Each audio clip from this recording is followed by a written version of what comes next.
give us a spirit of confidence, not the spirit of fear, as we face the days ahead.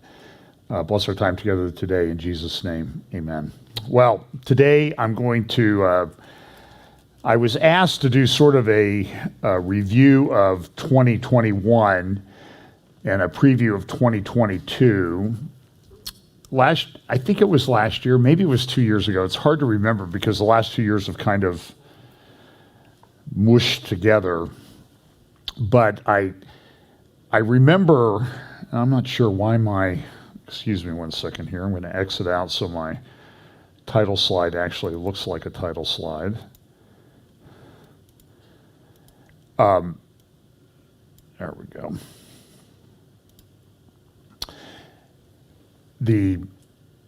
I think it was last year, the first time I talked. I was sick the first 2 weeks of the year last year, and I think I mentioned in my first update of the year that, how far are we going to get into 2021 before we wish we were back in 2020? And I think, so that's why I titled this today, Oh, for the Good Old Days of 2021. We're 2 days into 2022.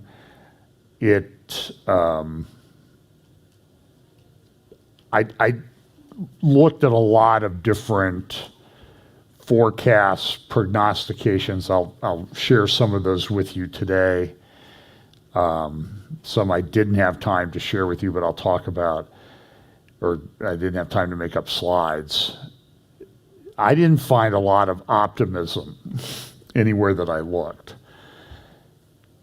It seems that, here's just the usual intro. Here are some of the places that you can find us.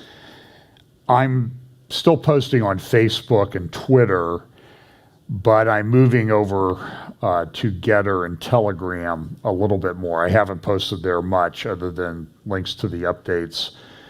I think on Getter, I'm John Haller 54, and I'm John_Haller on Telegram. I think that Twitter and Facebook are superior platforms, but they have these crazy rules, and you never know when you're going to violate them, and they just sort of randomly select people, it seems. It's been a while since I've been disciplined by, I shouldn't say that, because if I say it, then they'll come looking for me. So we talk each week about the convergence of events.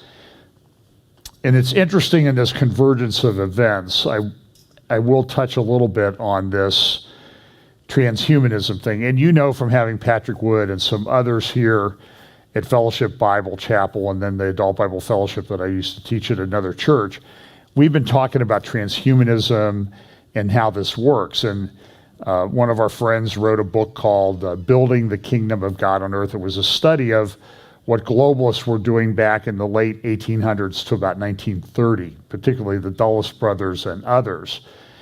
And that's what is going on here. There's two competing systems always in the Bible. You have Babylon, which was the first rebellion against God on a global scale. Man tried to make themselves of God. And then you have the redeemed people of God, whether through Israel, the church, and those things, and how there's sort of this tension and conflict. And at the end, it's going to point to, there's going to be a period of time given to this Babylon system, Babylon kingdom, beast system for a period of time at the end. But then the millennial kingdom of Christ will come, and then eternity. But there's this tension between the two. And what we're seeing in this transhumanist and artificial intelligence movement is a group of people who think that they've got it all figured out, and they won't say it, that they're trying to create God. For example, I heard an interview this week, or somebody talking about transhuman this week, and Ray Kurzweil was asked a question. Now, Ray Kurzweil is the head of the Singularity. He thinks that this man and machine and artificial intelligence are all going to merge into the singularity. And he's doing it for religious purpose. And someone wants to ask him, have you created God?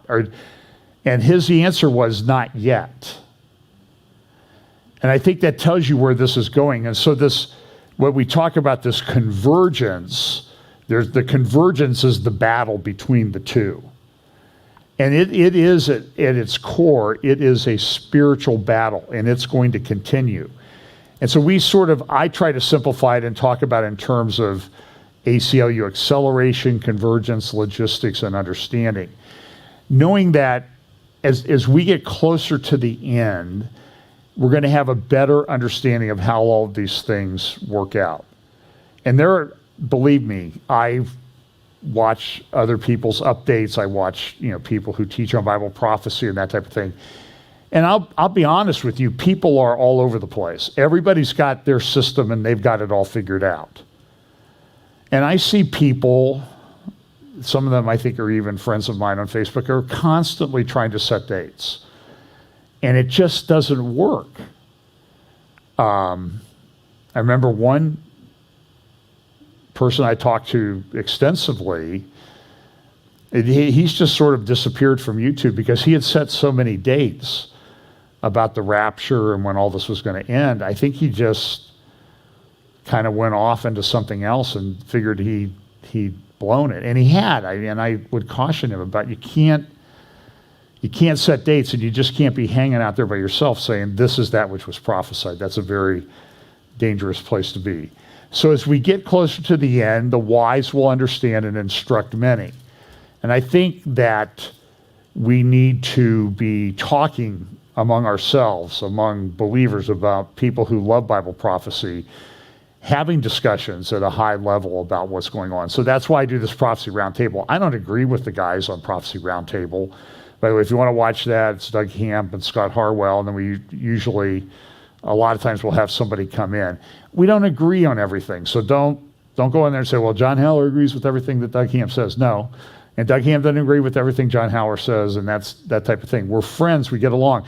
But I think we're at this period of time where, a lot of these ideas that have been floating around are kind of coming to the fore, but we need to be talking about them. And I also think that things that we really haven't been talking about in the body of Christ, we get kind of our pat system, and then if it doesn't fit in our system, then it's not worthy of discussion. But I think we need to figure out what fits within the Bible framework and not our own thinking. So let's take a look at, and so understand that when these Bible prophecies are actually fulfilled, they will happen in a real world. And it could be our world. It certainly seems like it is our world. And these things, though, when they start happening, just like the Bible prophecies that were related to Jesus' first coming, a lot of them were fulfilled in that last week of leading up to his entrance into Jerusalem, to his crucifixion and resurrection. You're going to see that happen before the second coming of Christ. There's going to be this acceleration and convergence. It's going to happen quickly. And we just need to be open to that. So there's all these people are prognosticating about what is going to happen in 2022. Here's The Economist, as one commentator calls it, the tip sheet, one of the tip sheets for the party of Davos, the globalists, the transhumanists, and what they want to see. And you can see they always sort of give you tips. And here's, there's the microscope, there's implying DNA, there's the wind turbine, there's vaccines, there's Xi from China and the US, and they're implying that there's going to be a conflict. It's not much of a prognostication because there is a big conflict between the US and China. I think this ship, though, if you wanted to summarize 2021, this sort of was the symbol of 2021 in many respects, in that it got stuck in the Suez Canal for about a week. It cost billions of dollars in missed shipments and late shipments as ships had to back out, turn around in the canal and then go down around the Horn of Africa to get to their cargoes to market. They held this ship for months and months because they wanted a couple $2 billion in damages for delayed shipments. And this is just sort of symbolic. This is from an Austrian newspaper that I saw this morning. And the translation of that headline there is, and so Austria is going through these rather severe lockdowns because of the Charlie Vector 019er. That's the virus. I should explain that. Somebody asked me last week, when you say Charlie Vector 019er, what are you talking about? And I'm talking about the thing that I'm not allowed to talk about, that spiky thing there, Charlie Vector 019er. So that's the thing I'm not supposed to talk about. And then, of course, the state-approved treatment is, the other thing that you're not really supposed to talk about. So those are code words that I used for these things. But this is the headline from this Austrian paper this morning. The outlook for the new year is not very encouraging, but we can still marvel at life. The Financial Times, another paper that's often referred to as one of the tip sheets for the party of Davos. This is what they think is going to happen in 2022. You see Macron and Marie Le Pen. There's a big election in France this year. Their prognostication, by the way, at the Financial Times is that Macron will eventually prevail. You see China, you see Putin, you see Boris Johnson, who's having trouble, and then over there to the right, you see that there's even more trouble. The world is just having these problems, and then you see this building at the upper right, which is representative of the United States, which they think is going to have problems, and I'll talk about that in just a moment. And then, of course, electric cars, because once we get an electric car, then pollution will cease. And they also have, you can see down here in the zero, they also have Charlie Vector, the state-approved treatment for Charlie Vector 019er. They have that picture there. So there's just a lot of prognostications. Let me cover this first, since this has been a big deal. Jozef Maxwell was convicted this week on, I think, 5 of 6 counts. She faces up to 65 years in prison. I don't think she'd get 65 years. She could get, they always do it in federal system, they always do it in terms of months, and then there are enhancements and levels of enhancement. But, a lot of people are saying, well, she's going to talk now. She's going to talk and tell all, and she's going to get a reduced sentence. But she's been in the crosshairs of the feds for 5 years. She hasn't talked yet. She's not likely to talk. I think that's a pipe dream. It's possible, but at this point she's convicted. If she wanted a deal, she should have talked earlier. But understand, in the federal system, the way the prosecutors think is there are some people, when they're involved in one of these big trials and scandals and criminal matters, they don't even talk to you about a deal sometimes, because they want to get their big fish. So the lead prosecutor in this was former FBI Director James Comey's daughter. So they got a conviction on 5 of the 6 counts. The 6th count was pretty weak anyway. And then, of course, Duke, Prince Andrew was caught up in this, and the question is, what's going to happen to him? My thinking is that it's going to be very difficult to make the case against him because of some credibility problems. And these are always very, very difficult cases to investigate and prosecute, because especially these which happen now, a lot of these allegations relate to things that happened up to 20 years ago, and memories just are not that good. This is from the Washington Post this morning, Outlook, the year in preview, and some of the things that they're talking about. So one of the things they talk about that they think is a big deal is global warming. And so this is one of the big narratives. Back in the fall, I think it was in November, that the World Economic Forum, who had spent a couple of years talking about the Great Reset and this website that they put up called Strategic Intelligence. And you should go and look and peruse through it, because they keep putting things there. It's one of the most incredibly organized, layered websites I've ever seen. I talked about that first, I think, on April 1st, 2020 in an update a midweek update that I did.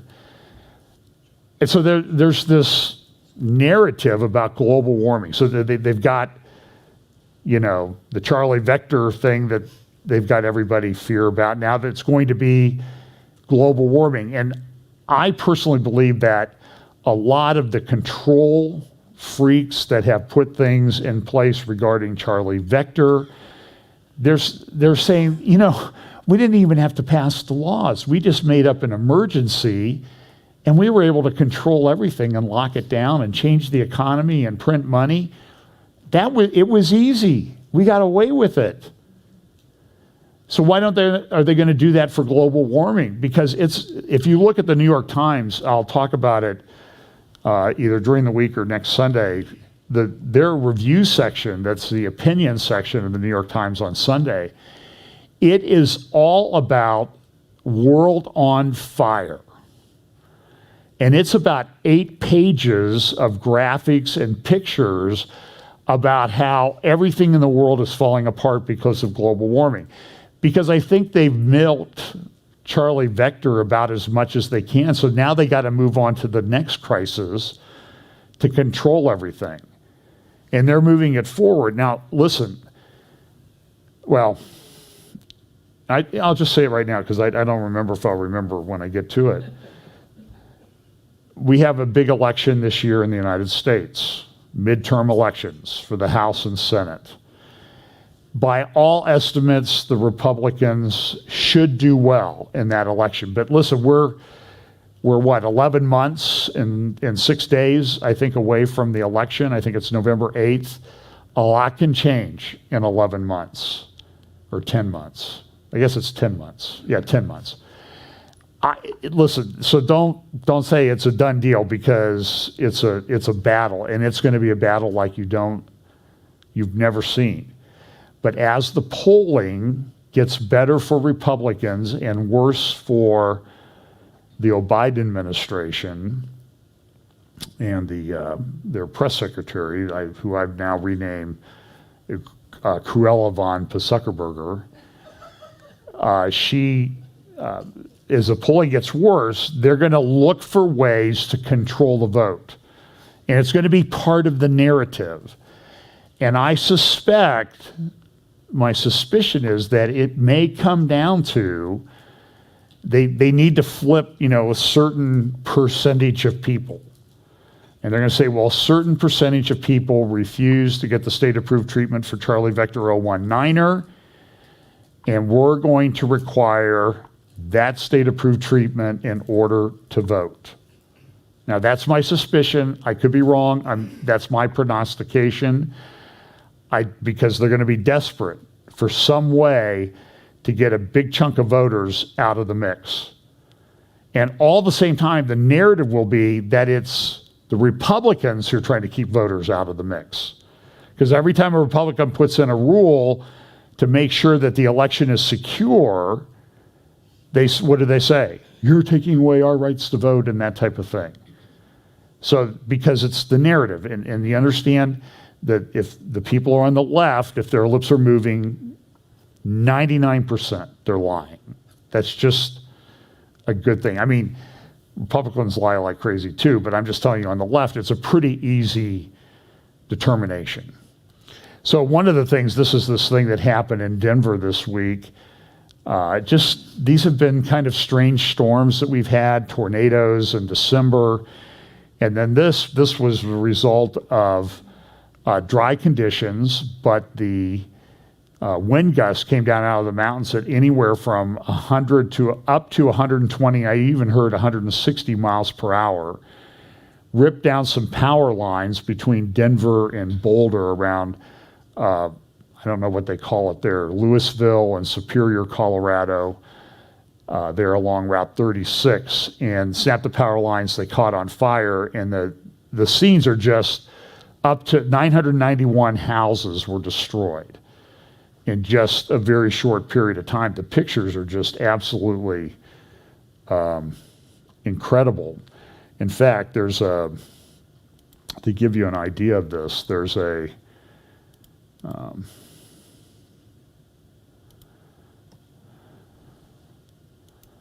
I had a video of this.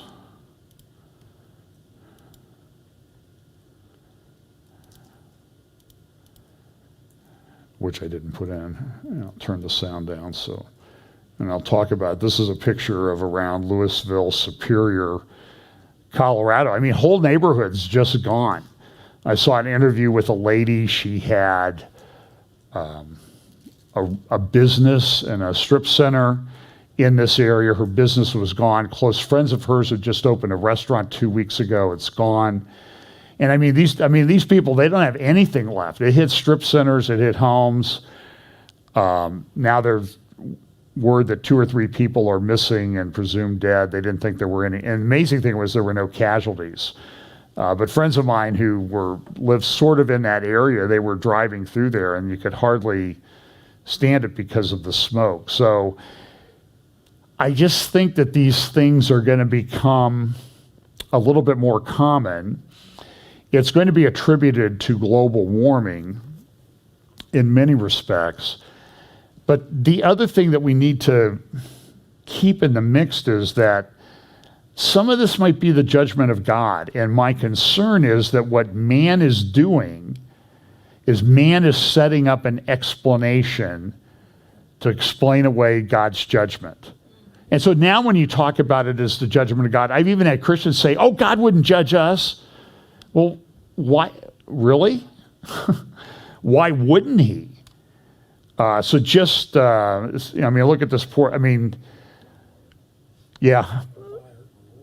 It's just, I saw one home, the only thing that was left was the person's smoker. That's the only thing, I mean, everything else was just totally ash. Even the National and the United Arab Emirates picked this up. Pictures of this, just incredible. And so we're going to control global warming. We're going to do renewables. That's going to be the solution to everything. I saw a picture today of a solar panel array in a field. Oh, now the problem in Colorado is everything's covered with snow now. They had a snowstorm. And guess what the snowstorm did? It covered up these big fields of solar panels. Well, solar panels covered with snow don't do anything. And in Germany, they've got it all figured out. Everything went so well. They didn't learn from Texas. They've closed down their last nuclear reactors now in Germany. And I think I agree with Dennis Prager, who says if somebody's not as serious about fighting global warming, they would be in favor of nuclear energy. But of course, this person says, well, nuclear energy produces a lot of carbon dioxide too. But you need electricity for all your electric cars. And you need the mining. There's a graphic out there. Where did I see that? I saw a graphic this morning of a lithium mine in Argentina and how it's grown over the last 8 years. It's unbelievable. Why? Because they need lithium for batteries and electronics. And that mining causes CO2 emissions. But that's okay because it's an electric car which emits zero if you don't consider the fact that they have to use a coal-powered power plant or nuclear plant to charge the thing up. The other thing that they're talking about, and this is kind of one of the narratives that's going to be a big deal this year, is the conflict between Republicans and Democrats in the U.S. And you're going to see the same thing in France because of the election that went on, or that's going to go on this year. And it'll be bitterly fought. This will be bad. And so one of the things you're going to see is narratives. Now, I found this interesting. I sometimes get comic relief by watching certain people on TV. We know that Elon Musk was selected as Time's Person of the Year, and that upset Joy Reid he criticized Senator Elizabeth Warren, Pocahontas, as we like to refer to her around here, who said he needed to pay more in taxes. And he said, listen, Senator Karen, I've paid $11 billion in taxes in 2021. What do you want? And then she said, well, you're just a freeloader. So it was bad. It was very high elevation of discussion back and forth. And here's Joy Reid's assessment as she selects, well, you'll see what she does. Elon wasn't happy, so he did what he always did and stomped his little feet and insulted Senator Warren. calling her an angry mom and referring to her as Senator Karen. So for so many reasons, being a freeloader and a selfish and disrespectful one, and for misappropriating Black vernacular for misogynistic purposes, Elon Musk is the absolute worst. Meanwhile, Senator Warren has better things to do than fight with Junior Birdman on Twitter. Okay, so now the one thing that somebody pointed out and I thought was pretty astute is, so Joy Reid is going after Elon Musk, right? So I guess now it's okay to criticize successful African Americans. Elon Musk is from South Africa and he lives in America now. So he's an African American, right? Get it? A little subtle. Think about it a little bit. But one of the things you're going to see is this narrative that's going to be, and it's all going to relate to the events that happened on a day in January in the United States, in Washington, D.C., a year ago, just about a year ago. And you're going to be inundated with this. Everywhere I look today in the mainstream media, there were stories about this. These are two covers from The Economist, one from the middle of the year, and then one from just this week. And you see what it is. The elephant obviously represents one party in the United States, and that's the risk to American democracy. This is a narrative. And then here's the graphic that they have, and you see how the elephant is pulling out the pillars of American democracy. This is from the Times of London this morning. A year after the riot, the specter of civil war haunts America.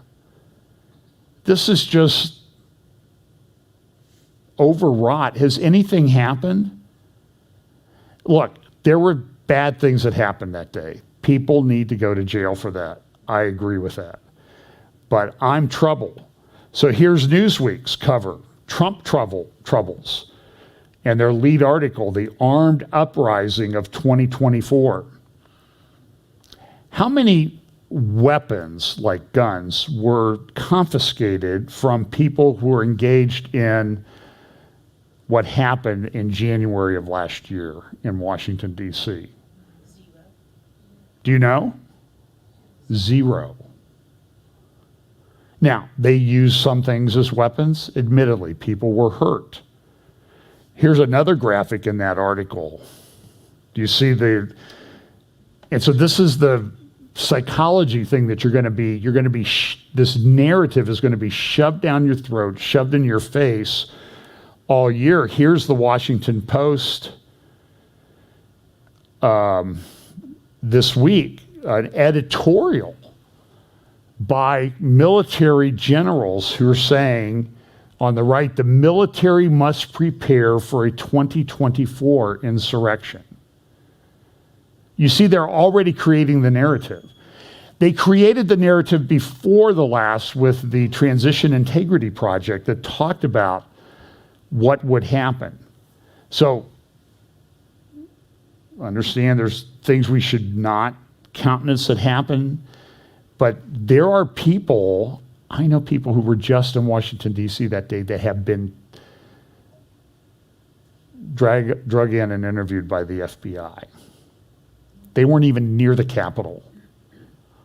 They were blocks away. So it's crazy. There's also these reports in the left-hand column. There's this article, Semper Why at Mandate. What's happened is, and so the generals in the Washington Post, they talk about this. We need to clean up our military and get these people out of our military. And I personally believe one of the ways that they did this was they put in a mandate for the state-approved treatment for Charlie Vector 019er. A certain number, I've heard of 2,000-3,000 Marines have refused. They've already discharged close to a couple hundred, 200 or 300 of them. There were thousands of religious exemption requests submitted in the armed forces of the United States. To my knowledge, as particularly in the Marines, every single one was denied. Why did they do that?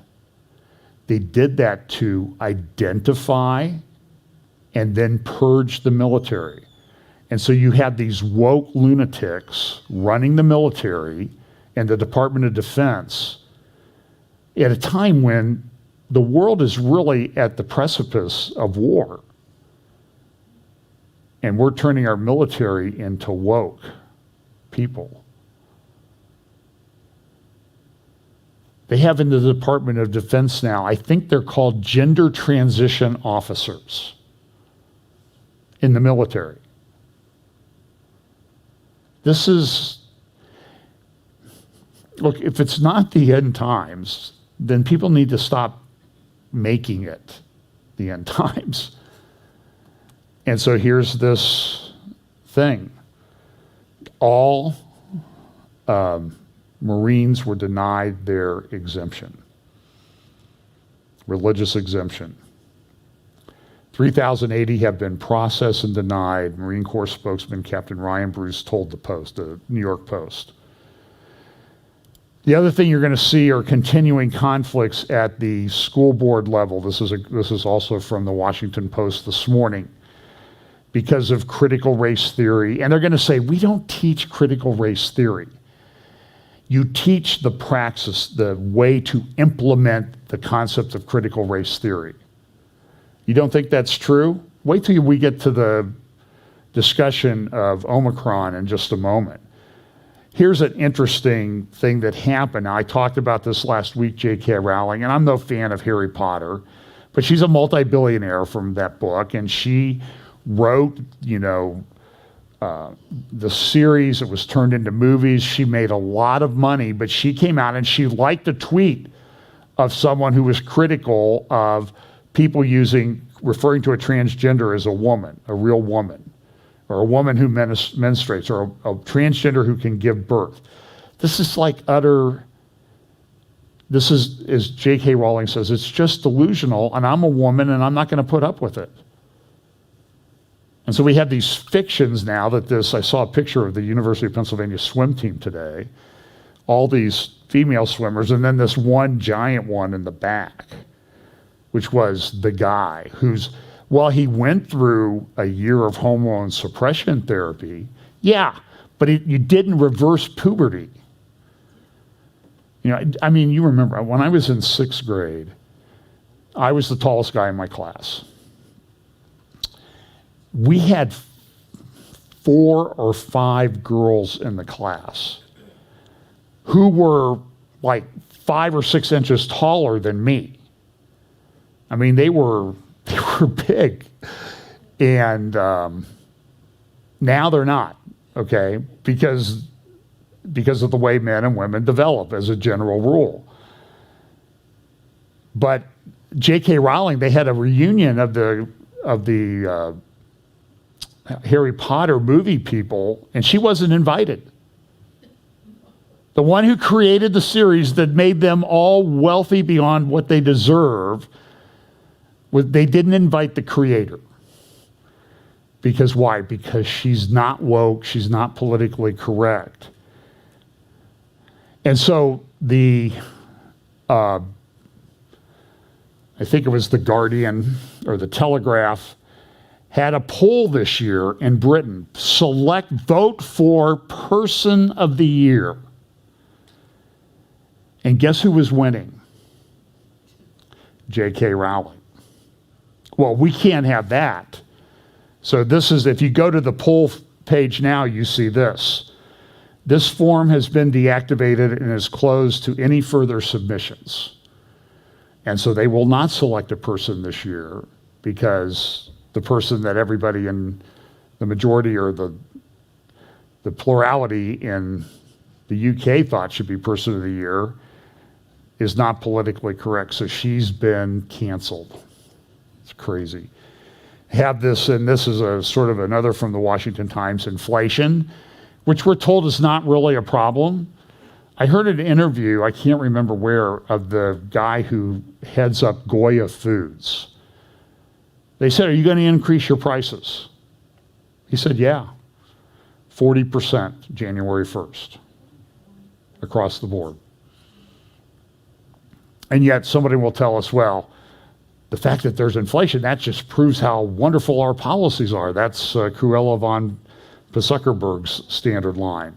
This from a magazine called The People in the UK, the year trending, top futurologists on what your world will look like in 2022.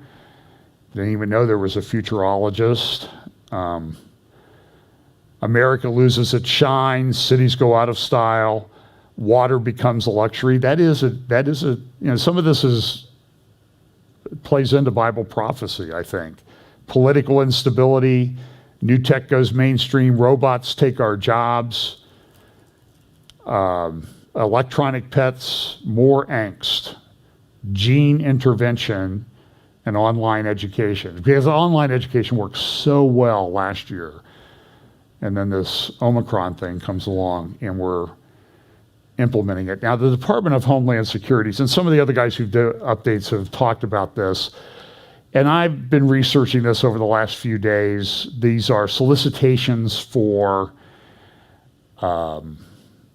funding, solicitations so that the DHS will fund you in a small business innovation program to help you develop certain things. And look at some of the things that they're going to come up with. You don't need to go down, just stay up at the top because I'm going to go through these. Streamline airport check-in screening for limited mobility passengers. Well,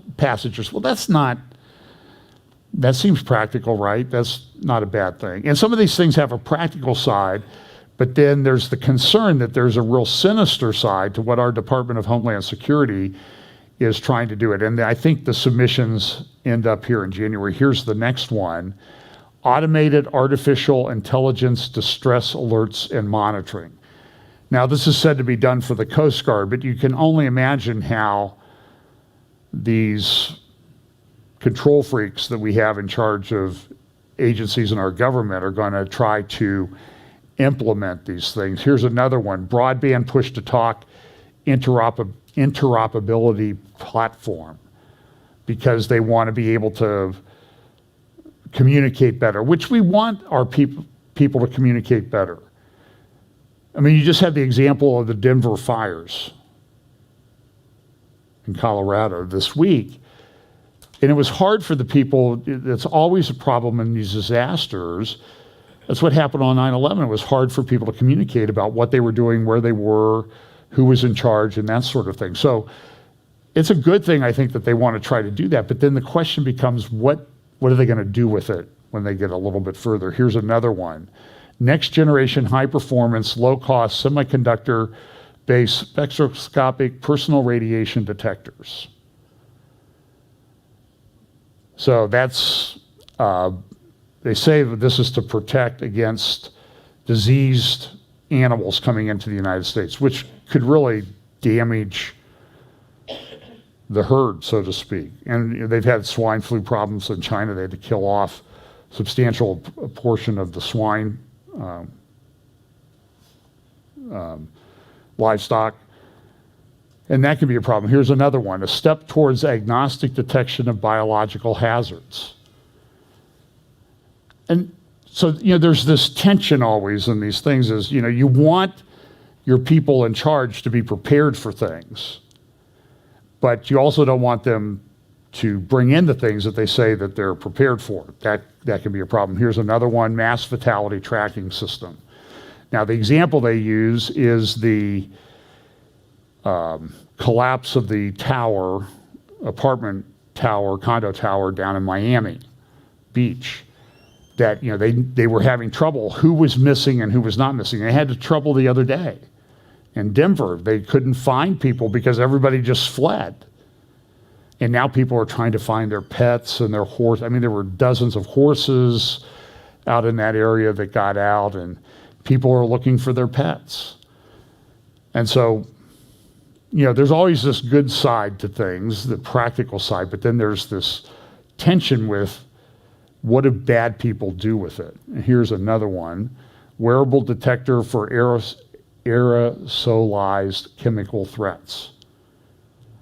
And in the context of what we've been going on for the last couple of years, that's kind of interesting. And then field forward detection platform for high consequence toxins And from port side to pin side, low-cost detection diagnostics for high-consequence transboundary, this can only be written by a government person, transboundary or nationally reportable animal diseases, particularly those with zoonotic propensity. So that's an issue. And then this is from the Washington Post, is what's 2021 going to bring with regard to Charlie Vector? Their answer is probably more of the same. So we remember the most latest version of Charlie Vector can also be reconstituted to this.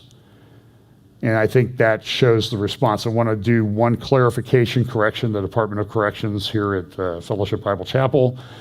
I referred to this person last week who slapped a man on a Delta flight as a flight attendant. She was not a flight attendant, it turned out. I assumed, and I had not seen anything to indicate otherwise when I saw that early Sunday morning. Turns out she's a former Baywatch actress. So somebody who really should be in charge. She's been arrested, by the way. This is from Australia, Western Australia, CBH to mandate COVID jab. Now, what's that all about? Well, unless you receive the state-approved, if you are a farmer, you have planted your crop, you have fertilized your crop, you have maintained your crop, you have harvested your crop, you have dried your crop, you have loaded your crop into a truck to take it to the grain elevator, but you don't have the state-approved treatment for Charlie Vector 019er, you cannot get your crop to market. Now, what's the impact of that? So I have a friend who's a farmer, large farm, so I texted him, I said, hey, how many people, when you take your crop to market, do you encounter? And the answer was, physically, less than social distancing, 0. Everything is done mechanically. You pull your truck in, like here, you dump your grain, your soybeans or your corn, and you pull out. They weigh, you weigh the truck on the way in, you weigh the truck on the way out, and then they electronically transfer you a ticket by email or text as to how much you're going to get paid for it. And then they'll transfer that money to your bank account. Never in contact with another person. So what is this about? Safety or control? I think that's pretty easy to find. So we saw these videos last year of Australia, the lockdowns, the police encountering people on the street for, I don't know, do you have a right to be out to get a cup of coffee? In major cities in Australia, and the answer was, well, that could never happen here, right? So here's a video from New York City, which is now required to go to a restaurant, you have to have the state-approved treatment. And here are the cops lined up. Look at what they all have in their hands. Like half a dozen zip ties tied to their belt or in their hands. And those are plastic handcuffs. And so now they're going to go into, I think this is a Burger King. And a lot of people don't know that this became effective this week in New York City by that lunatic Bill de Blasio. He's not even the mayor anymore. I don't know if it'll stay in place. And so here they are confronting a family and an 8-year-old kid who got very scared with the cops going. And then they're going to announce here in a second, hey, if you don't have this state-approved treatment for Charlie Vector 019er, we are considering you a trespasser, and if you don't leave, you cannot patronize this restaurant, and if you don't leave, you will be arrested for going into a Burger King. And it's pretty good. I know they have time to do this because there's no other crime in New York City right now, right? This is insanity. And here they are leading people away to the paddy wagon because they had the audacity to get a burger. So we talked about this tension that they're doing between, with critical race theory and that type of thing. So they always say, we don't teach critical race theory, but you implement it. How do you implement it? Well, here's New York City.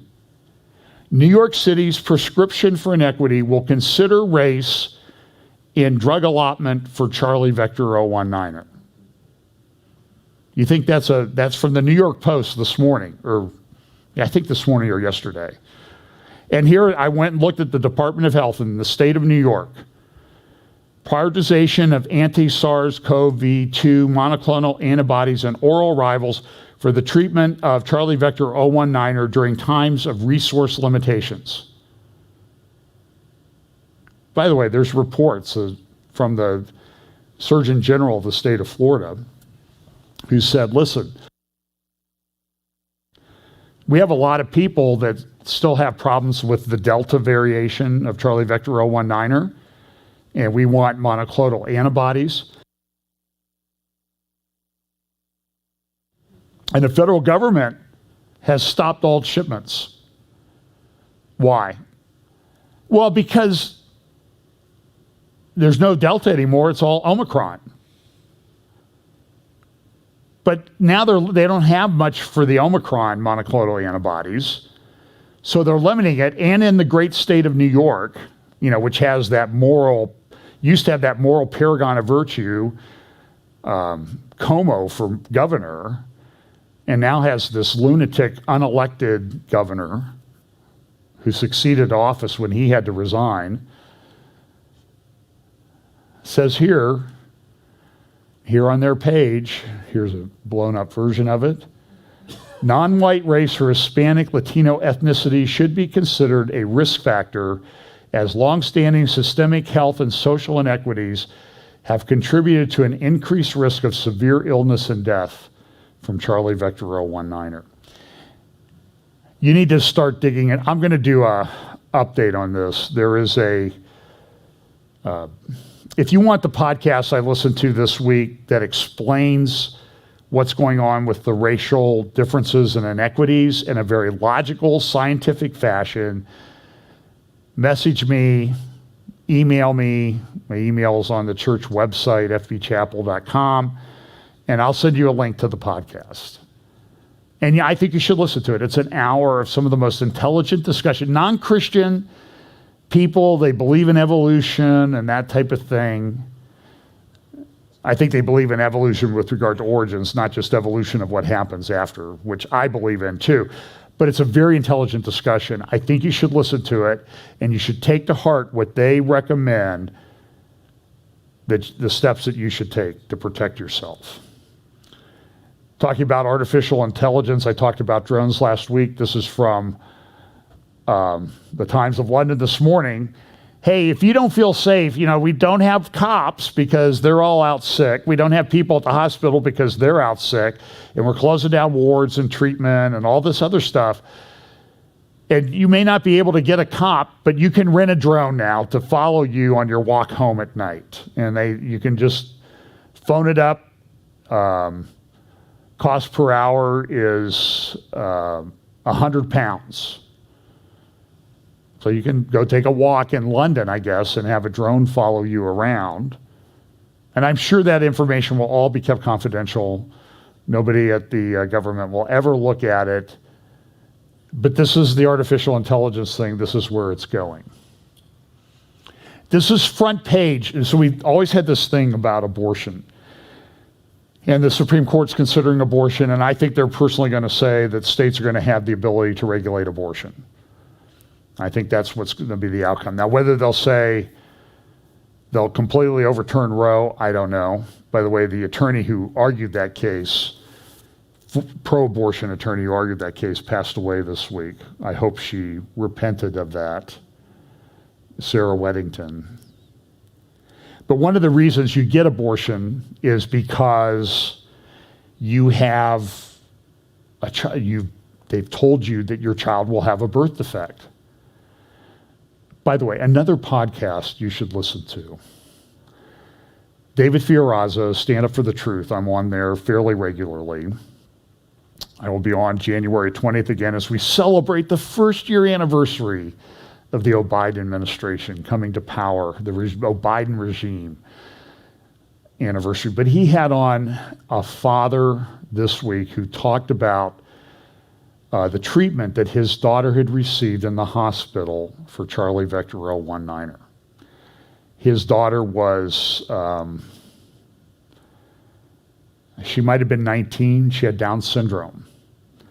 Her dad said this was the most, and if any of you have ever worked with Down syndrome children, you know that these children are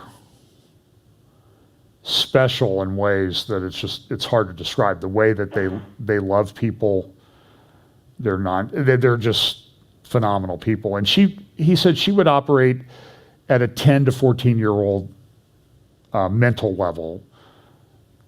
She was trying to get a license to drive a car, and she caught the virus. And they talked about her treatment in the hospital. Go to David Fiorazo's podcast. It was either Wednesday or Thursday, Stand Up for the Truth. Just Google Stand Up for the Truth.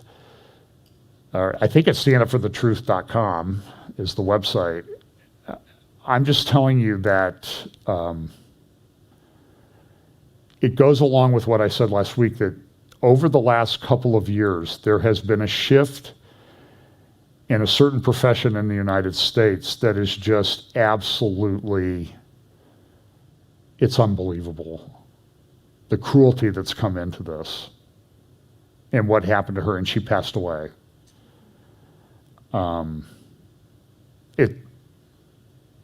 I've had a number of other people contact me with similar things. So anyway, Down syndrome, we got to get abortion because we don't want to have a Down syndrome child. Go tell that to this father and mother who lost this child that they loved. It's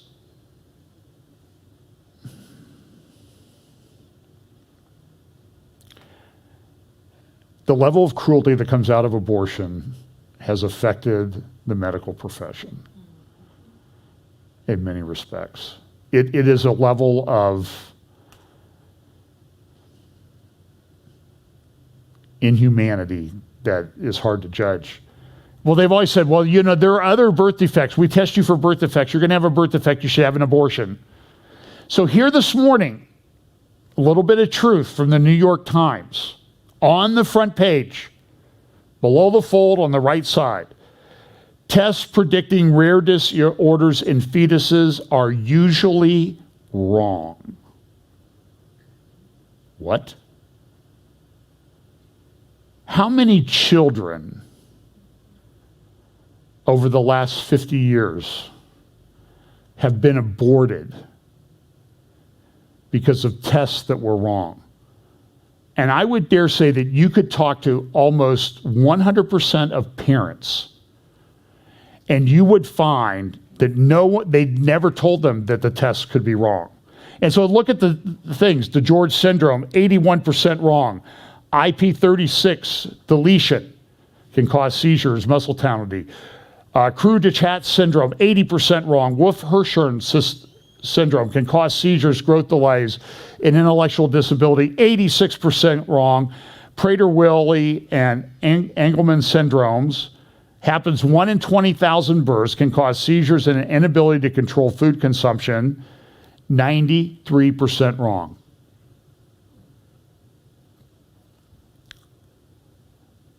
Somebody needs to sue the pants off of these people. You want to know how weird a world it is? That 2021 is going to be just like, or 2022 is going to be like 2021 and 2020, and maybe worse. Baby Kim in North Korea is predicting the end of chronic food shortages in North Korea, which he does every year. And you know how bad the shortage is in North Korea, the food shortage? Look at him. Look how much weight he's lost.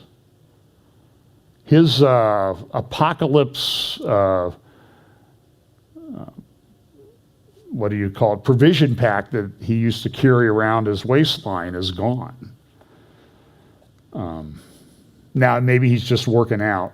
I will say this. I think that 2021 was an unusual year in that it was a year that I believe was completely devoid of reports of the actual or imminent death of baby Kim.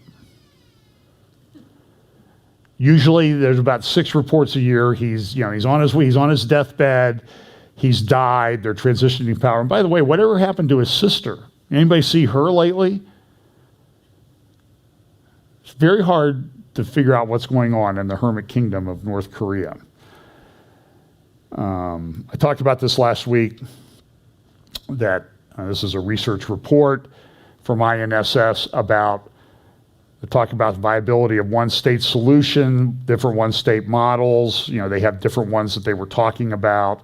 Unitary state, the Palestinian autonomy, a confederation, and the answer is they said none of them work. We have to go back to the two-state solution, and this is what the Biden administration is pushing. This is what the Trump peace plan pushed, whether we like to admit that or not. People warned the Trump administration, don't do that. They released it that day. Guess what hit? Same day, January 28th, 2020. Charlie Vector. Big problem. This is something that you need to pay attention to. This is a conference call between Xi and Putin recently, about a week and a half ago, where they're talking about their defense pact and how they're going to work together. I have some more comments about this. The rest of this is going to be sort of the eclectic view of the Middle East. There's a few things I want you to talk about. So Turkey's had these massive financial problems. The lira, just this week, the lira dropped precipitously. I mean, it went down to you're getting 18 Turkish lira to get $1. Used to be like 3 or 4. So that's a precipitous drop in the value of the lira. And so now we have these reports coming out of Turkey, and this is one of the, I think, opposition leaders. Erdogan's having massive political problems. But he's been able to convince the people, don't drop the lira, keep investing in the lira. And so the other reports are saying he's doing stuff that nobody thinks should work, and it probably won't work, but it's propped up the lira a little bit, and think the value of the lira actually went up. I talked about the Iranian simulating the attack on the Dimona reactor last week. This is an interesting story. This guy was the ambassador of Iran to Yemen. Now, it's said, though, that the Houthis, that's the Iranian-backed rebels in Yemen, that control a large portion of Yemen. In fact, if you look at this map, the purple area is the Houthi rebels, and they launch attacks on Saudi Arabia all the time. And they're also there along the Red Sea, which is a major shipping lane, because you go through the Red Sea and where do you end up? Suez Canal.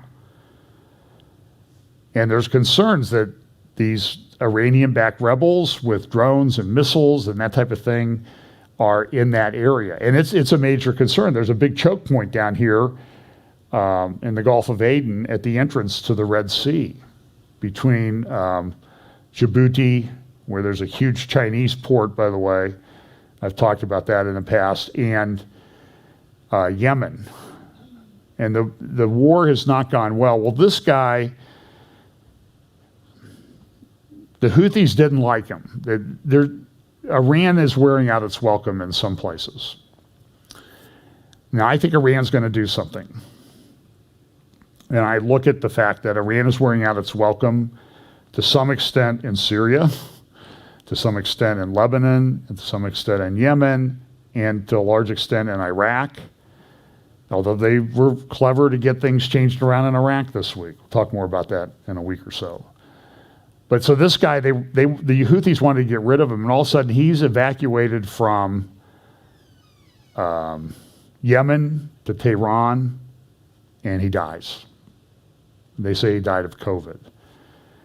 And this is part of the problem with the Iranian regime. Now, we're going to talk a little bit more about the Iranian threat because I think this is a big deal. And I've talked about in the past that the Iranian threat is very asymmetrical in that they're able to get a lot of bang for the buck with these drones and missiles.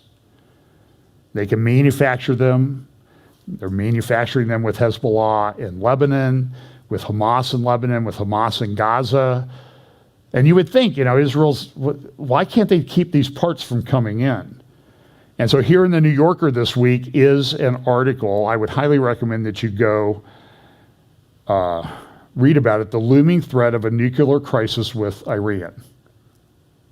And this article talks about the fact that we're negotiating with Iran, but Iran's demands just keep getting more and more extreme. Why? Well, because they've probably created more sophisticated and powerful centrifuge arrays to purify plutonium to get it to the place where they can use it in a nuclear weapon. And their breakout times have gone from a couple years to a few months by most estimates. So the U.S. is negotiating with them like they're going to go backwards, which is kind of naive in the extreme. But listen to this, what this article says. This is the New Yorker, a left-wing magazine, pro-regime, pro-Biden regime, and all that. Malley, one of the people involved in negotiations, took on unprecedented urgency in November. We've seen Iran's nuclear program expand, he said, and we've seen Tehran become more belligerent, more bellicose in its regional activities. They are miscalculating and playing with fire. Well, where's the fire? The fire's usually where their missiles and that type of thing are landing and their drones. I don't see a lot in response. But listen to what this article says, which I think is perceptive.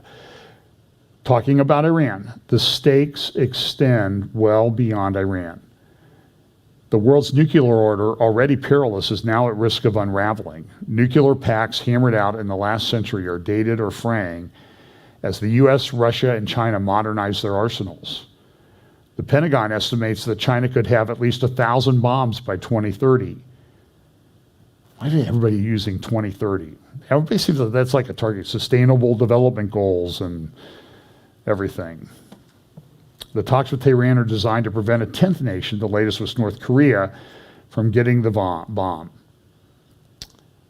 Saudi officials have also threatened to pursue the bomb if Iran obtains one. Kelsey Davenport of the Arms Control Association said, the broader nuclear order is in chaos. The collapse of the talks with Iran, Biden's first major diplomatic foray, would have consequences worldwide. And they're right. Without a return to the deal, a senior Department of State official said, it is more than plausible, possible, and maybe even probable that Iran will try to become a threshold nuclear state. The wild card in all of this is guess where? Or guess who? Israel. At the UN General Assembly, this was what Naftali Bennett had to say about Iranian nuclear weapons. Iran's nuclear program has hit a watershed moment, and so has our tolerance. Words do not stop centrifuges from spinning. There are those in the world who seem to view Iran's pursuit of nuclear weapons as an inevitable reality, as a done deal, or they've just become tired of hearing about it. Israel doesn't have that privilege. We cannot tire. We will not tire. Israel will not allow Iran to acquire a nuclear weapon. It was then when my government... Israel is on course to escape the fourth wave without a lockdown, without further harm to our economy. Israel's economy is growing. Unemployment is going down. I'm glad our actions have inspired other countries to follow with the booster. I want to thank the 38 countries, 38, who chose truth over lies and skipped the conference. And to those countries who chose to participate in this farce, well, I can only say, attacking Israel doesn't make you morally superior. Fighting the only democracy in the Middle East doesn't make you woke. Adopting cliches about Israel without even bothering to learn the basic facts, well, that's just plain lazy. You know, this week, Desmond Tutu from South Africa died, and he was praised all over the place. The man was an absolute despicable Jew hater. He was awful.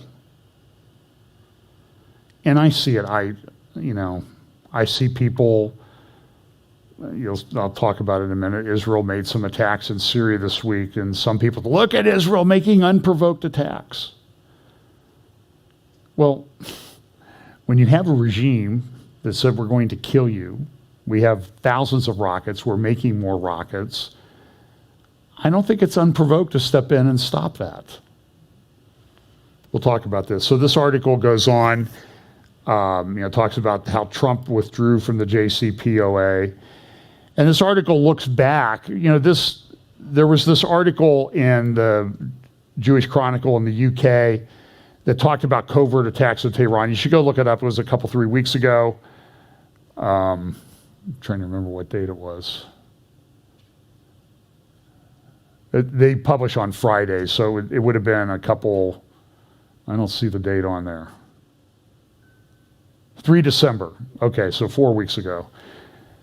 Or 5 weeks ago. So listen, this is an excellent article. It talks about the different attacks that Israel has done over the years. And I went back and looked at one of the ones referenced in this article from the Jerusalem Post in November 30th of 2011, over 10 years ago now. A mysterious black rocks Isfahan, home to key Iranian nuclear facility, and the head of the Iranian nuclear program was killed in that strike. And we're coming up on the anniversary in a day or two of the assassination of Soleimani and the head of the Iranian Shiite militias in Iraq by the Trump administration 2 years ago near the Baghdad airport. So this is still going on. These attacks. You're gonna hear these missile things, and you still have this interesting problem of these Iranian drones. This is a game changer. Alma Research, I've shown you pictures of their report on Iranian drones. They had a seminar this week. Here's a few minutes of the seminar, one of which is the head of Alma and Seth Fransman from the Jerusalem Post, one of the excellent analysts on this, and who also wrote a book on drones. So again, I've told you that this asymmetrical warfare and the way it fits in the Bible prophecy is that the asymmetrical warfare allows countries that are involved in it to punch way above their weight class. They can do things that they really probably couldn't do just in a normal world. So the technology and everything is really flattening the field in many respects, which leads to instability. So here's a little bit on the drone seminar from Alma that took place this week. I guess it took place last week. Anyway. Well, it depends who you ask. Okay. So yes, we published a report, an in-depth report about the UAV army of Hezbollah. Really around 50 pages that described where it is, the different types, what's the logic behind it, and eventually we received tons of questions about the amount in the hands of Hezbollah, though I think it's not their story. And everybody were asking, how did you evaluate that Hezbollah is holding 2,000 UAVs? Actually, when you look at the timeline, and we'll try to share, Let me know if you can see this. Understand that if Hezbollah had 200 UAV in 2006, in 2013, and around 50 in 2006, meaning that it succeeded to 4 times increase the amount of UAVs in its hands in only a few years. And then afterwards, we have seen more reports in 2016 that the amount is continuing to grow. We understand that to evaluate that today in the hands of Hezbollah 2,000 is not an imaginary number. Moreover, when we look at the array, the arsenal of the UAVs in the hands of Hezbollah and in the hands of the other proxies in the Middle East, when we look at the importance that the Iranians see to this project in Iran and elsewhere. Thank you so much for having me today. It's a very important issue, and I'm glad to see that the UAVs and especially the Iranian drone program is starting to get a lot more attention, because it's certainly a program we're seeing that is a major threat to the region and is kind of exponentially growing in a way, and Iran is certainly putting a lot of spotlight on this. In terms of the book that I wrote, the last book I was writing was a book about the war against ISIS, and I spent a lot of time on the front line, especially in Iraq, especially with Kurdish Peshmerga in northern Iraq, covering the war against ISIS. And at the very end of the conflict, when the Iraqi army and federal police were going into Mosul and clearing ISIS street by street in this kind of, I think, 8-month battle to retake this major city, I spent some time there. And I remember being with the Iraqi federal police and soldiers, and the one thing that spooked them out, because they had a huge number of men under their command, they had like 50,000 men against really very few ISIS fighters. But what really scared them was the fact that they knew that ISIS had drones, and ISIS was able to rig a lot of drones during that conflict, and they were using them not only to carry out a bit of surveillance, but also to drop munitions onto armored vehicles and onto troops. So it was something that was strange, because here you have the Iraqi army, you have an 80 or 70, 80 country coalition ostensibly supporting this massive operation. So more countries ever combined in the world history trying to just defeat this one terrorist group. And yet with all that, all those resources, somehow they didn't have air defense against this drone threat. There were nothing that these guys on the ground could do to stop the drones, and they couldn't have a way to detect them. So if they heard a buzzing noise, they just assumed, well, that must be an ISIS drone. It could be one of their own drones. So I was amazing to see this kind of chaos, and I think that piqued my interest a bit. And then when I was doing more reporting, especially in Israel, on defense technology, and realizing that like 1 out of every 3 or 4 stories had to do with something that was related to autonomous weapons or unmanned systems. So not just drones, but also communications, the digital army, also unmanned vehicles, unmanned vessels at sea. The whole nature of basically taking soldiers out of all these platforms and having the platforms do all sorts of things, scan buildings, give drone swarms, whatever it is, and also the fact that you need to be able to use radar and air defenses to detect these threats more and more. And I started to see the degree to which, Israel, which is obviously at the cutting edge, a really super high-tech country, startup nation, et cetera, also Israel is a very nimble country in terms of procurement and putting new technology on the battlefield. I just noticed how much, this was a kind of undiscovered country. It's not that no one had ever written about drones before. There are books about the Predator drones and things like that. There's a book called Wired for War. It was just that I felt I wanted to read a book about the global arms race for drones, and the book didn't exist. So I felt like, okay, I have an opportunity here to go write it. It's very interesting that that one of the things that sparked your motivation to write this was your exposure to the pioneering use of drones by the Sunni jihadists of ISIS. And they were really one of the first to use this weapon so effectively on the battlefields of the Middle East. And now I'd like to ask you about the Shiite radicals in Iran. And why did they decide to adopt UAV capabilities so early on in the 1980s? This is interesting. Well, it's interesting. So Iran was a pioneer in drone warfare early on, at the same period that Israel was also pioneering drones to defeat the Syrians in Lebanon. And Israel had been tinkering around with drones, since the late 70s and had really come into its own in the 80s with drones. And I think the United States, of course, as well as a country, was beginning to tinker around with them well. But there were a lot of programs out there that didn't really work.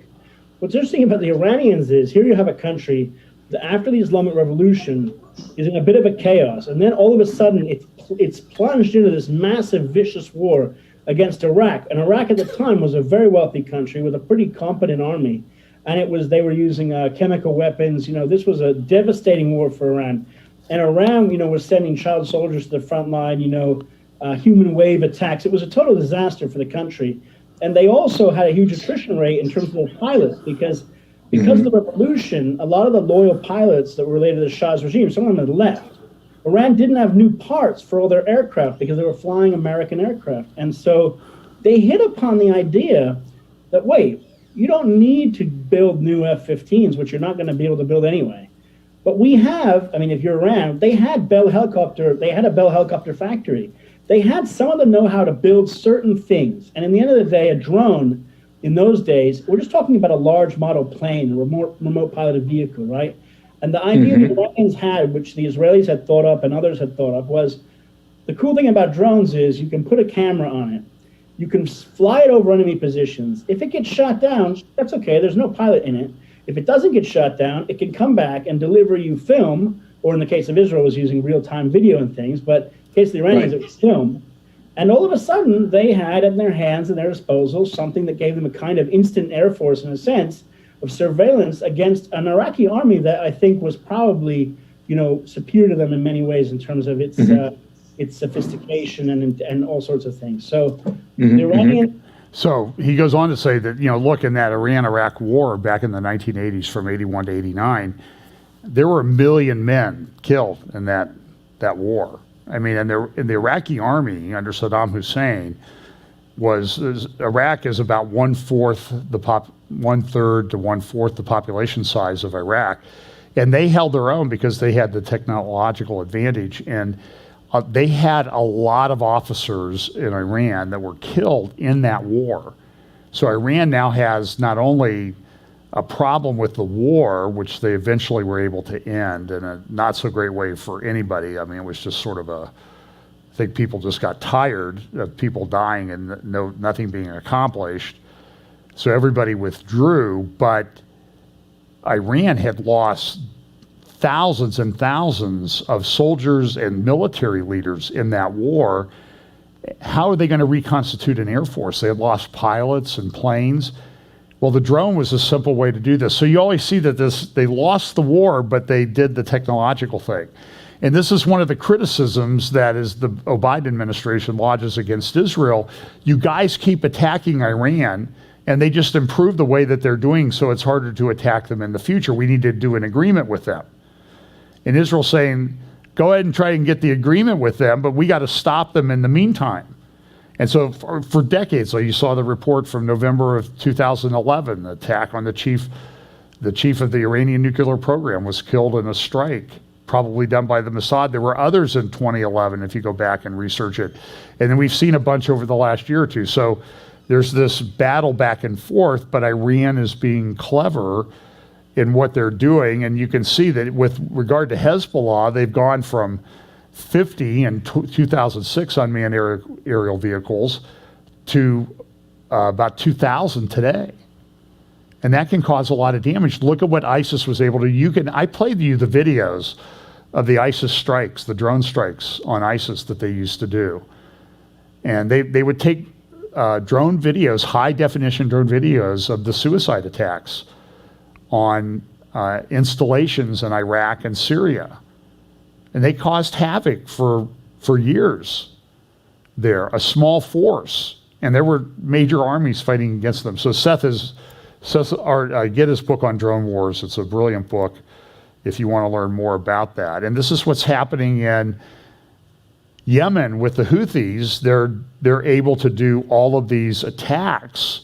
And this is a report from CSIS. It's a think tank. You can look it up. And here's what it says in this report, the Iranian Houthi war against Saudi Arabia. Well, I thought this was a war in Yemen, but they're attacking in Saudi Arabia. And it says the number of Houthi attacks against predominantly civilian targets in Saudi Arabia doubled over the first 9 months of 2021 compared to the same period in 2020, according to new CSIS analysis. Iran's Islamic Revolutionary Guard Corps, Quds Force, and Lebanese Hezbollah have played a critical role in providing weapons, technology, training, and other assistance to the Yemen-based Houthis. In response, the United States should provide Saudi Arabia additional aid to defend the country against standoff attacks. And this is a problem, and this is the Iranian thing. And so understand, I showed you this thing last week. This is the Temple Mount in Jerusalem. I'm going to talk about this in just a moment. I'm going to cut to the end here. But this is the foundation. You see this sits in the center of the earth. It's this Islamic building. It has the Palestinian flag on it. But this is from Ayatollah Khomeini's website. And the foundation holding up the Dome of the Rock, one of their holiest sites, is the Iranian-backed Shia militias around the Middle East, and in Israel, Lebanon, Gaza, and Syria, and Iraq. So this is a big deal. And now we have, and I think I showed you this last week also, this is Soleimani, who was killed 2 years ago. And you see the interesting Photoshop deal on the left picture where he's standing there next to the Western Wall, and his shadow is what he would say, or what Iran would say, is Palestine. So you got to look at these visual clues and then compare them to what it's talking about in Bible prophecy. And then this is this great editorial cartoon where they've gone from the slingshot to the missile. So this week there were, I will talk about this, and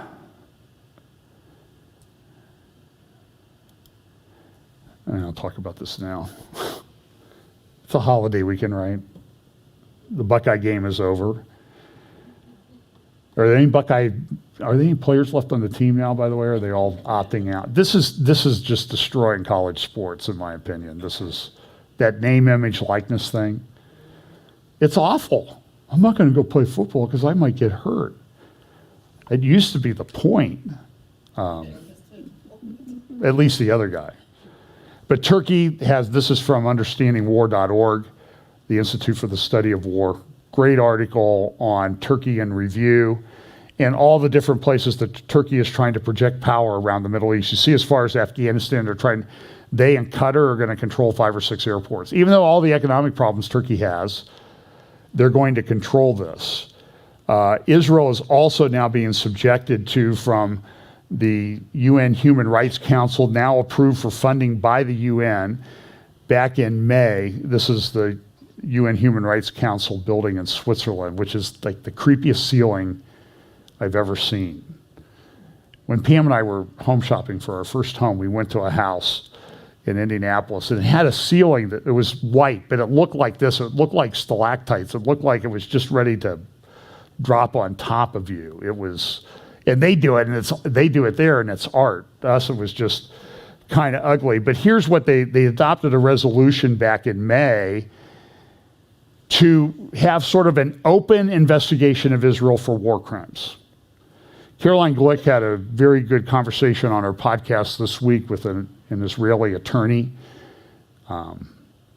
It was funny at the beginning. They really got into it. I mean, they're really going back and forth with each other. And then Caroline says, "Oh, so you people listening on podcasts, this is one of my best friends." So this is, you see this when you walk around Jerusalem. You see these people look like they're arguing and yelling at each other, and then they are, and then they walk into a cafe and have a cup of coffee together and talk about their family. So it's just sort of a cultural thing, I guess. And being a lawyer, it kind of helps. But this is what they're doing. And so here's what the thing says, ensuring respect for international human rights law and international humanitarian law in the occupied Palestinian territory. And the point that Caroline and her attorney friend make in her podcast this week, you can go to carolineglick.com and get it's on YouTube, it's on Apple Podcasts, there's a bunch of ways to get it. They talk about the fact that this international law thing, it's not really a law. It's what everybody sort of agrees is the law. It's sort of like the mandates that come out. There's really no law supporting it. It's just what somebody thinks is a good idea, and then everybody acts like it's a law. And that's the way international law is. So they have this kind of open-funded attack on Israel. Everything Israel does is a war crime. And like I said, you even see people who I think are Christians, and they're being saying, "Oh, look at Israel. Israel is just their unprovoked attack." And they did this. They attacked Latakia port, which is where it's in the really strongly controlled Assad area of Syria. It's where Russia has a major naval base and airport. And there was an attack on the port this week. And one of the reasons this happened was, this is from Aurora Intel, the open source intelligence person on Twitter that I would recommend you follow, 3 guys. And so remember all the attacks on shipping container ships and that type of thing last year? So there was sort of this like, we really can't do this. Israel's doing it to Iranian ships and Iran's doing it to Israeli ships, and nobody's taking credit for anything, but it's causing a problem. So now the Iranian ships, they used to go on the right. See how they used to go there along the coast? Now they go all the way up around Cyprus to get to the port in Latakia. And they're bringing missile parts in. And Israel knows this. They can identify the containers. And so this is a satellite image. You can see the smoke coming from the attacks that Israel made on the port. And how Israel does this is, at first I wasn't too sure that Israel did this, but this is, a few years back, there was a missile attack on this Aleutian troop ship of Russia, and it was flying out of Syria. And you see how it made the loop around. Well, what the Israeli Air Force did, this is a Russian graphic that was made up. And people said, "Oh, no, Israel didn't do that." But what Israel did was they hung off the coast and they cloaked themselves with this Russian military transport. And as it flies off, then they're going to come in, they're going to fire their missiles and attack the port in Latakia or elsewhere. Well, what happened was the Syrians activated their Russian air defense systems and they shot down the Russian plane, and I think 25 people were killed in that because they were trying to shoot down the Israeli jets, but here's the Russian plane that got in the mix. And the report is that this week they did the same thing. There was a Russian military transport landing at the airport there near Latakia, and Israel cloaked, and as they were cloaked, then they were able to come in and fire missiles and destroy these containers at the port. This is Iran this week. They tried to launch missiles into space, but they failed. They needed to get up to 7,300 kilometers per hour. They were only able to get up, or they need to get to 7,600. They only got to 7,350, so they weren't able to get their satellites into orbit, but they'll keep trying. That's what they do. So here's a report on the IDF this year. These are some of the things that they've been able to accomplish. And remember back in May when that resolution was adopted by the Human Rights Council and now approved this last week by the UN General Assembly, by a majority, like 125 countries approved it, 8 opposed it, and 30 some abstained. They're going to fund this. It's an open-ended funding for this International Criminal Court thing, which is not a court. It's a political body to attack Israel. But back in May, when they had the conflict with Gaza, that's when they started this. So rockets get fired into Israel, Israel responds, and Israel gets investigated for a war crime. And it's never ending. It just shows what's happening. Okay, so I'm going to close with this because I'm over time. But this is important. And I'll talk more about this. So we know that, and I've talked about this many times, there has been this push to build these ecumenical parks, a one world religion, Chrislam if you want. This is the architect's schematic of one in Dubai in the United Arab Emirates. On the left is a mosque, in the center is a Jewish synagogue, and on the right is a Christian church. Ecumenical. This came out of the meeting in Dubai in early 2019 with the Pope and the Imam from Al-Azhar University in Cairo, the leading Shiite theological school in the world. And the Pope's gone and met with the leading Shiite cleric in the world down in Iraq. He did that, I don't know if it was this year or the year before. And here's a picture of some of the recent construction. So they're building this thing in Dubai. Now, I thought this was interesting because this is not the only place they're building these ecumenical things. By the way, here was one of the original, this is one of the other architects who did not get the building design for the Dubai Abrahamic House of Faith. But this is his schematic that he built for this, that he put together for the same place. So this was the one that they eventually adopted. Here's what another architect did. And look at guess which one is the mosque?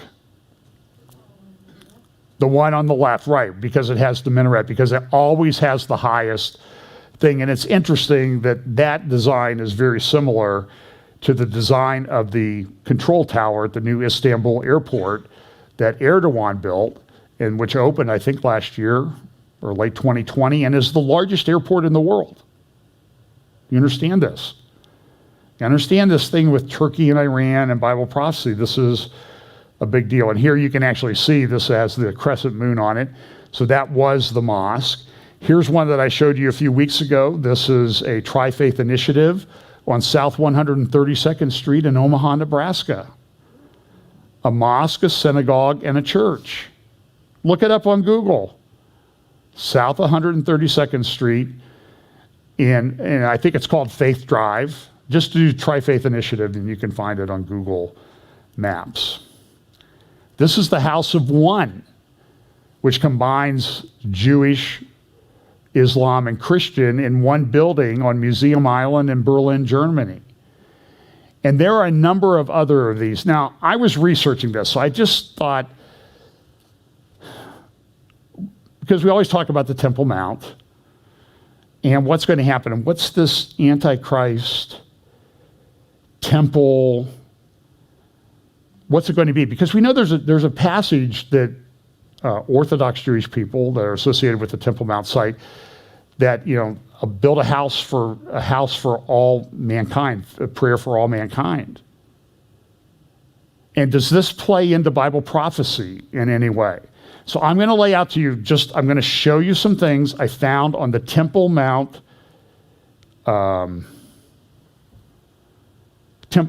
was it templemount.org? Hang on a second, I'll give you the URL. Yeah, templemount.org. And just do /Komsky, Komsky. And you will find this schematic, which is the Temple Mount. And there is the Dome of the Rock. To the south there is the Al-Aqsa Mosque. And at the top is an architectural rendering in the top right-hand corner. I'll zoom in on this in just a moment. And then below is what it looks like from ground level and then from above. And you can clearly see this relates to the Dome of the Rock. And this is where Orthodox Jews, the ones that are probably going to be in charge of building a temple, this is where they think the temple stood. And there's archaeological evidence to support this conclusion. And it's interesting, we talk about the abomination of desolation. On that Temple Mount right now is the Dome of the Rock. And in the Dome of the Rock, around the center, I've shown you many pictures of this in the past, I've been in that building, are parts of the Quran. They're probably the oldest existing pieces of the Quran on the planet. They're painted on the walls around the interior, on the outside. And one of them explicitly says, God has no son. Now listen, ultimately that is the abomination. God has no son. Because it denies the person, work of Jesus Christ. That's an abomination to the Lord. But it exists in that building. But here on templemount.org is this schematic by this architect. And here's a little zoom in of this. And you see it's an octagon building. And what he proposes is 8 wings coming out from the building. Well, what are those 8 wings? Now, this is interesting. And maybe people have talked about this. I've never seen anybody talk about this, so I'm not claiming that I'm the first one. I've never seen it before, and it could have happened, okay? But I think this is important when we put all of this into what's this thing going to be on the Temple Mount that Paul talks about, Jesus talks about, Daniel talks about, and it seems to be central. It happens in this final period of history. And it coincides with the Antichrist rise to power, who goes into the holy place and declares himself to be above all that is called God. Now I'm going to show you what this architect has determined is part of this Temple Mount. Look at the wings. We'll start on the right. Judaism. Go up. Jewish mysticism, Kabbalah. We don't support that. Then to the left, he has Islam.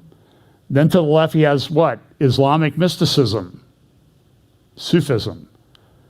Then he has Christianity, continuing around counterclockwise, Christian mysticism.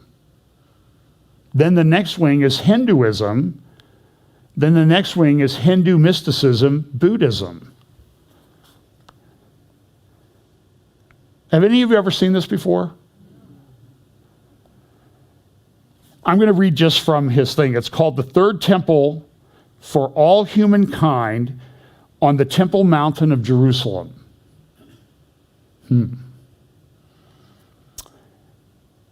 Moses Komsky, architect. I believe he's Jewish. If he's not, he's certainly got all the names for it. The need to integrate economic, political, and cultural life of nations manifests itself clearer than ever in the modern world. This process is realized in the two major directions: under pressure, through power of one over another, and by free will as a brotherhood of people devoted to their common Father Creator. Now, does this sound like this squares with what the Pope and the head of the leading Sunni theological school in the world was doing in Dubai 3 years ago? The Abrahamic House of Faith. Does it sound like it squares a little bit with what Jared Kushner and Avi Berkowitz were trying to do with the Arab Accords and now their Arab Accords Peace Institute? And by the way, Jared Kushner has gone around the Middle East and raised $3 billion in funding for his investment organization just in the last month. The first direction is the oppression exercised by stronger nation over weaker one that destroys the way of life and spiritual values of the latter, or financial power expansion. He goes on, he talks about this. Certain success of the ecumenical movement has strengthened the basis for the creation of the common European market as the first step to national union on the grounds of the free will. In the recent half of the century, the goodwill dialogue of Christianity and Judaism has for the first time been possible. The whole rehabilitation of Judaism as a worldwide religion, acknowledgement of legality and equality of the two testaments, acknowledgement of Jesus as a great prophet by Israelites, and acknowledgement by some Christian theologians that Jesus was created by the Heavenly Father. All these give stimulus for mutual approaching of religions of Abraham origin, i.e. Judaism, Christianity, and Islam, and afterwards all monotheistic religions according to the saying, the one shepherd, creator, the one flock, mankind.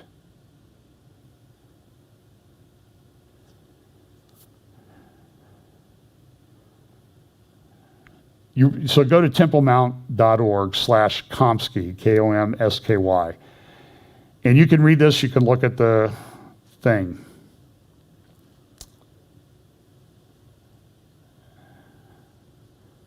So here he says, the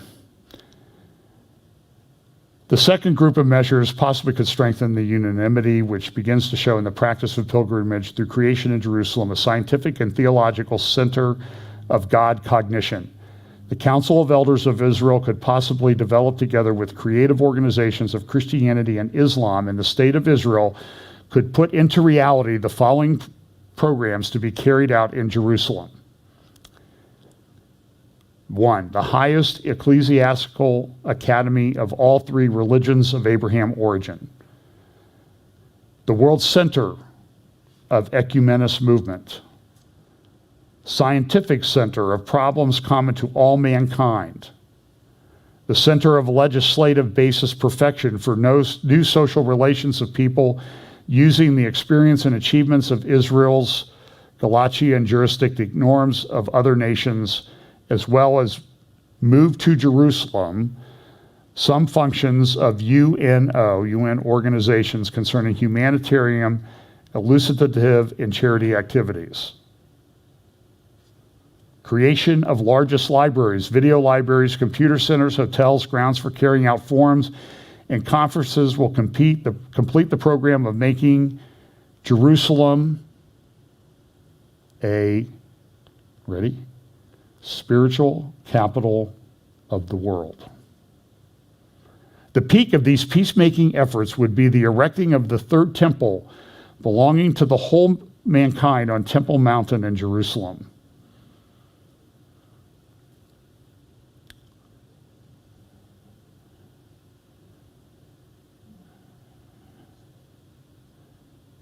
And he says, we don't need to demolish the Dome of the Rock. We can just go ahead and build it. This is very interesting. The Dome of the Rock with the Holy Rock itself can serve as the foundation stone of the third temple, as it can easily grant the proper condition for placing the common altar, the sanctum sanctorum of unified religions. 8 sides of the cupolas may be treated as a basis for construction of prayer buildings of various monotheistic congregations according to their accepted orientation in relation to the altar. Judaism from the east, Christianity from the west, Islam from the north, Hinduism from the south. This is very interesting. Would you agree with me? This is an interesting article. Well, I'll talk about this more in the future. This is